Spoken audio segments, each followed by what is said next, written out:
Greetings, curious spacefarers of the galaxy, and welcome back to the channel. The Empire managed to consolidate their power using a wide variety of power plays and ruthless military forces. The bread and butter of this force would be the Stormtrooper Corps. Many mistake the Stormtroopers for being the standard foot soldier unit in the Empire, as they seem to be the only type of Imperial infantry that we see. However, there was an actual unit of lesser armored and less trained soldiers that made up the Imperial Army. The Stormtroopers, in fact, were an elite branch of Imperial military more akin to the world's Marines. For some, this is actually a rather laughable notion, because time and time again, Stormtroopers are portrayed as inept bucketheads in modern renditions. Well, my friends, today we have decided to debunk this entirely by breaking down the training, equipment, and tactics of the Stormtrooper Corps, and portray exactly why they were instrumental in the Empire's conquering of so many systems. So without any further waiting, let's delve into it. First things first, not just anyone can get into the Stormtrooper Corps. Sifting out recruits starts with getting the exact body type requirements for them to wear the armor and undergo training, as well as looking more uniform. This genetic suitability template was measured more to the traditional clone template of the Republic,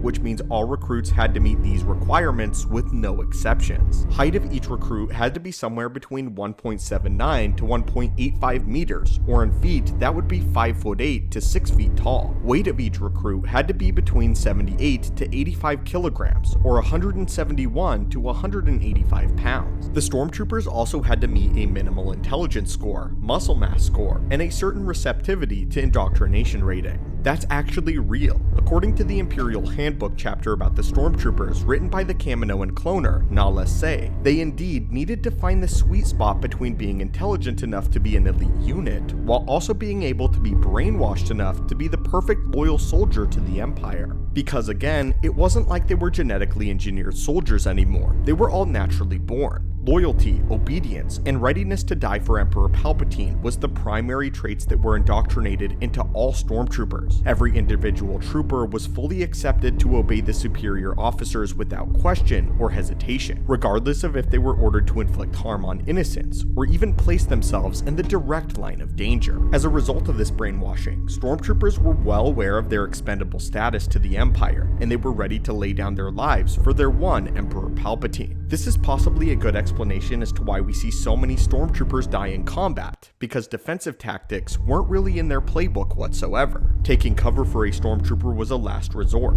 as they typically threw themselves in troves at their enemies, using blitzkrieg tactics to overwhelm their enemies. Stormtroopers that showed true promise were trained at the base in the Karita system. The Karita base produced Stormtrooper officers, and there they would undergo extra training that would include wilderness survival, desert warfare simulation, underwater battle tactics, experimental weapons testing, flash memory instruction, as well as studying military history, self-discipline through emotional suppression, and education in the principles of the Emperor's New Order.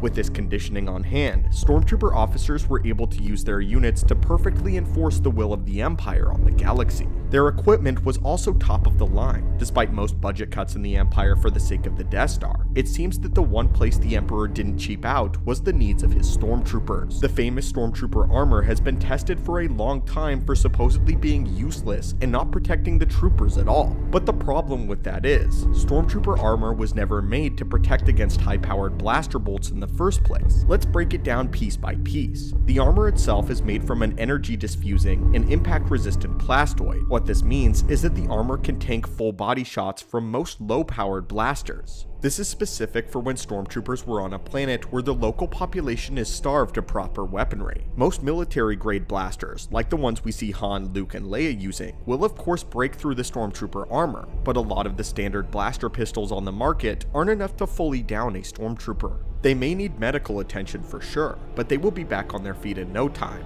The uniformity of the Stormtrooper armor was made to make them look completely identical, save for the IFF code that is printed on each helmet for the officers to distinguish between their troopers. The troopers were meant to look this way, so that if only one of them falls during combat, another identical one will simply take its place, effectively making the enemy lose the will to fight. In this way, their uniformity psychological warfare is at its finest. Starting with the black body glove that all troopers wore under their armor, it is a flexible fabric engineered to provide provide insulation and cushioning, while also regulating body temperature. Should a trooper be injured, it also acts as a compression or to stem bleeding for a period of time. The black body glove even has the feature to maintain the cellular integrity of the wearer in the event of a reactor leak. This makes the sleeve alone one of the perfect environment suits that the Star Wars universe has to offer. The leg segments of the armor have unique features as well. The lower right leg segment contained power cells for their blasters, and the lower left leg segment actually had more protection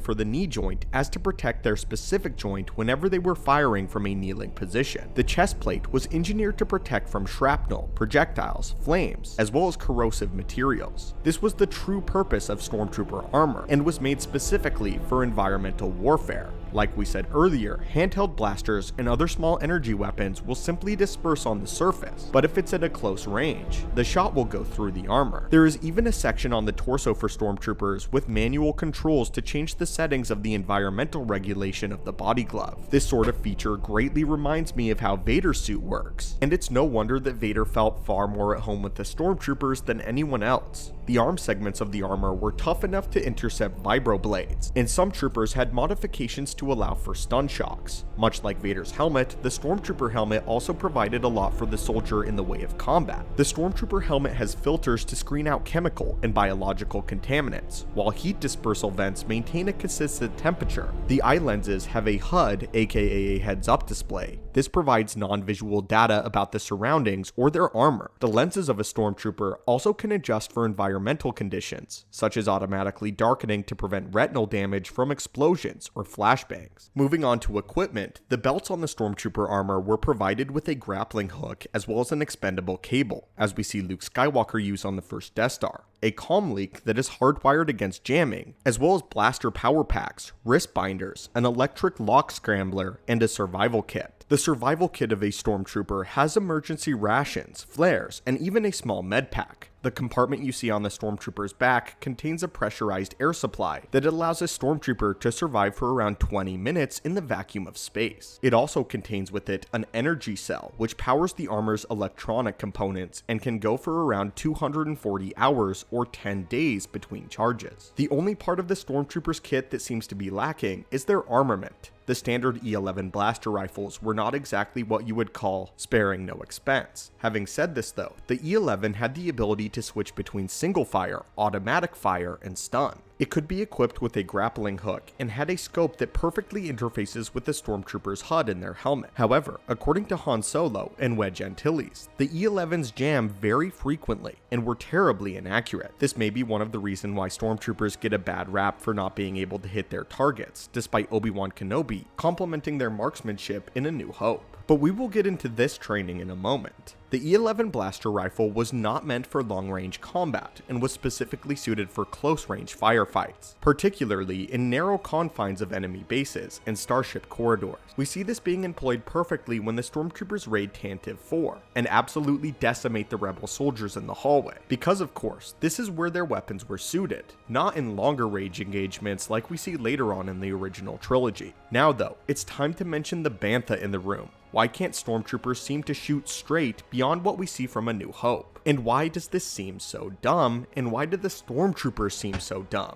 First and foremost, we established that the E11 had absolutely terrible accuracy for anything outside of a claustrophobic environment. But know this, in every situation that the Stormtroopers interact with the main outcast, they have specific orders to bring them in alive. Let's dive into this. We first see the efficiency of the Stormtroopers on the mission to Tantive 4 in the opening of A New Hope, where they shred through the rebel defenses in less than 4 minutes and only suffer minimal casualties. In this moment, they also successfully capture Princess Leia with a well-placed stun shot. On Tatooine, Ben Kenobi says that the blaster points on the Sandcrawler were too precise for sand people and could only be hit by Stormtroopers. Notice that the Sand Troopers were not carrying the standard E11 blaster rifles, but were instead carrying T-21 light repeating rifles, the DLT-19 heavy blaster rifles, and the RT-97C heavy blaster rifles. All of these guns were specifically made for mid to long range combat and suited to be far more accurate than the traditional E11. thus making their training shine. Aboard the Death Star, the Stormtroopers couldn't seem to land a single shot besides pressuring the heroes to go other places. Leia even comments afterwards that their escape was too easy because it was the Stormtroopers that had specific orders to let them go, and to let them go so that the Empire could follow them back to the Rebel hidden base. This is a plot point that many fans seem to miss. On Hoth, the Stormtroopers had great accuracy and were once again devastating to the Rebels, but on Bespin, they were back to their terrible shots. Again, Vader had specific orders to keep Leia and the rest of them alive because he wanted them to come with him on his ship. And on Endor, let's not forget that it was real warfare, and a trooper landed a square shot on Leia's arm. Stormtroopers are not bad shots most of the time, only when they are ordered not to hit their targets or when their targets have massive plot armor. In terms of the Obi-Wan Kenobi series and the weakness of the Stormtroopers there, I cannot really justify it though.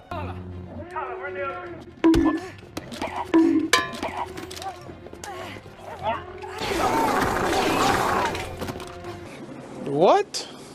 After the original trilogy, every other rendition of Stormtroopers we see are completely bumbling fools. We see this in things like Star Wars Rebels, The Mandalorian, and even Rogue One in some parts. The conspiracy here is that for decades, it went over the audience's head all the things that were explained a moment ago, and the joke continued to persist that Stormtroopers couldn't hit anything, creating this out-of-universe explanation for their ineptitude. These jokes just manifested into fact, and when Disney took over, they decided to play into this joke, and this completely ruined the threat and intimidation that Stormtroopers really had in the galaxy, and what they were meant to have. With that said though, in some moments in The Mandalorian, and specifically in Andor, Disney Star Wars seems to have realized this mistake and is backtracking. And I believe that this is a great addition, and it's about time that Stormtroopers were treated as an elite fighting force, and not the joke that they've become. And I'm really enjoying Andor so far, despite not having a Stormtrooper appear. Their presence looms large. In my opinion, I think it ultimately hurts the image of the Galactic Civil War with the Stormtroopers being inept, as being the most important and terrifying task for the Rebels to undertake, but it doesn't really seem like it.